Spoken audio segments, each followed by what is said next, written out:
we're here to celebrate the marriage of Jamall and Kim. And I first of all like to read from what's been called the greatest love poem of all time. Love is patient, love is kind, love is not envious or boastful or arrogant or rude. It does not insist on its own way, it is not irritable or resentful, it does not rejoice in wrongdoing, but rejoices in truth. Love bears all things, believes all things, hopes all things, endures all things, and now faith, hope, and love abide. And the greatest of these is love. Now what's the one word you heard again and again there? Love. Okay, so Kim, you guess first, you and Jamall is the prize. Okay. Now, you probably heard this before at another wedding ceremony or in church. It comes from the Bible, 1 Corinthians 13. And Paul wrote this to the church in Corinth 2,000 years ago, which is between Greece and modern-day Turkey. And the word they used then was agape for this word love.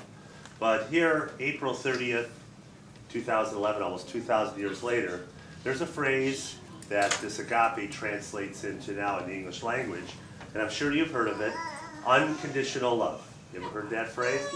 Okay, in the next few moments, I'm going to give you the CNN version of unconditional love, what it'll mean for your married life as you go forward from today. Now, unconditional love always has simply two parts. And this is for any couple, starting as a teenager all the way to 100. When they start dating, and they work their way up, if it works out, to significant other, and finally to the wedding day, two things happen. And the first one is, the more and more things that you guys find in common, the more and more things that you agree upon, the more and more strengths you find in each other, the better you get along, right? And it is true from time to time, opposites attract. And it can work, but it takes a little longer because you still got to have certain things that you agree upon. And I always call that the easy part.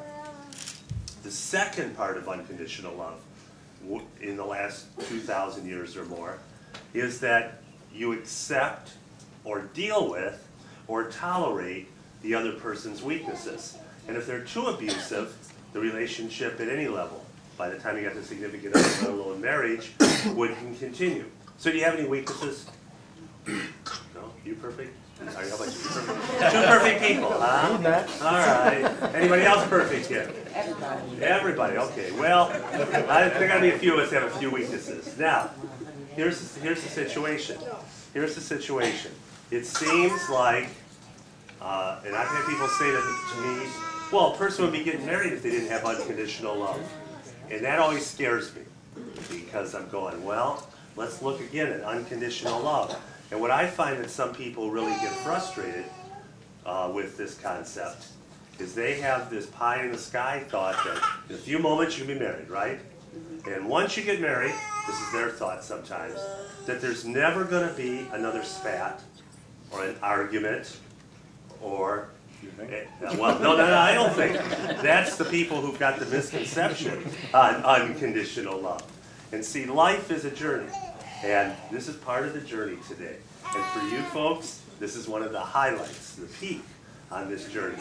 But there's also, even though you two are perfect, there's also going to be a few valleys that you go through. And when you go through those valleys, this is where the unconditional love kicks in, where it really works in your life.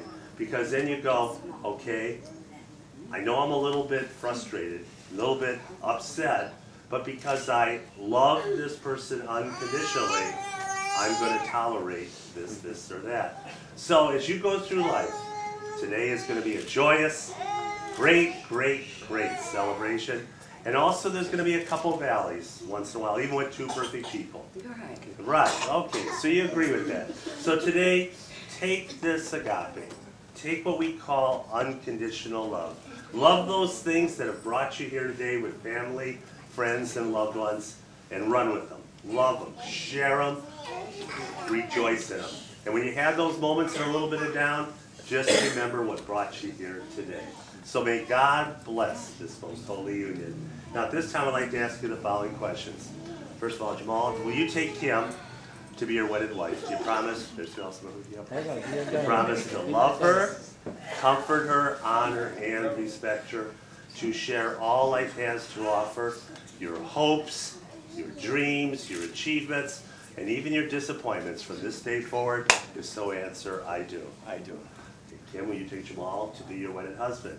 Do you promise to love him, comfort him, honor and respect him as well?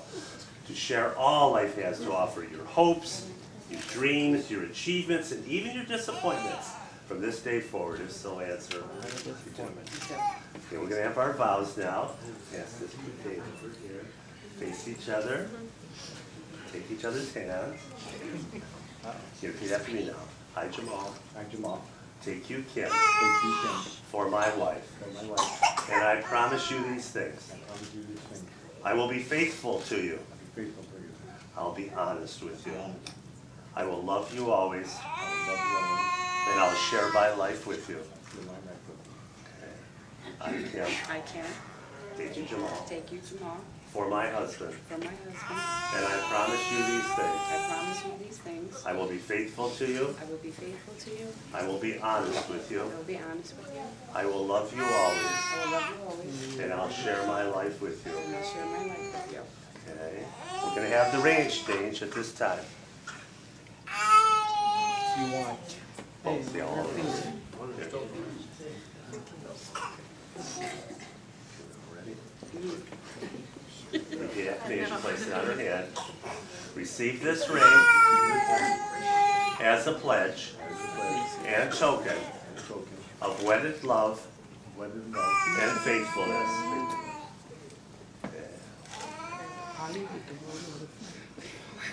Receive this ring Receive this ring as a pledge as a pledge and token and token of wedded love of wedded love and faithfulness. and faithfulness.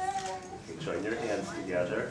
For as much as Jamall and Kim have answered these questions, said their vows to each other and exchanged these rings, I now pronounce them husband and wife in the name of the Father, Son, and Holy Spirit. Let us bow our heads in prayer. Oh God, what a glorious, glorious occasion this is, the uniting in holy wedlock of Jamall and Kim.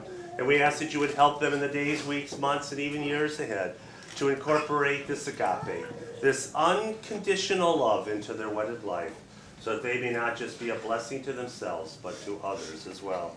And we ask an additional blessing by praying together the prayer that you have taught us to pray. Our Father, who art in heaven, hallowed be thy name. Thy kingdom come, thy will be done, on earth as it is in heaven. Give us this day our daily bread, and forgive us our trespasses, as we forgive those who trespass against us.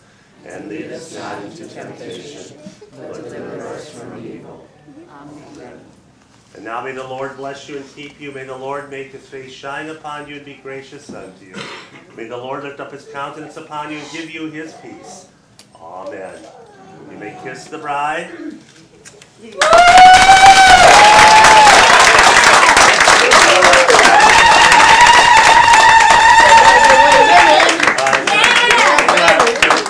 Introducing officially for the first time is Jamall Mesleh.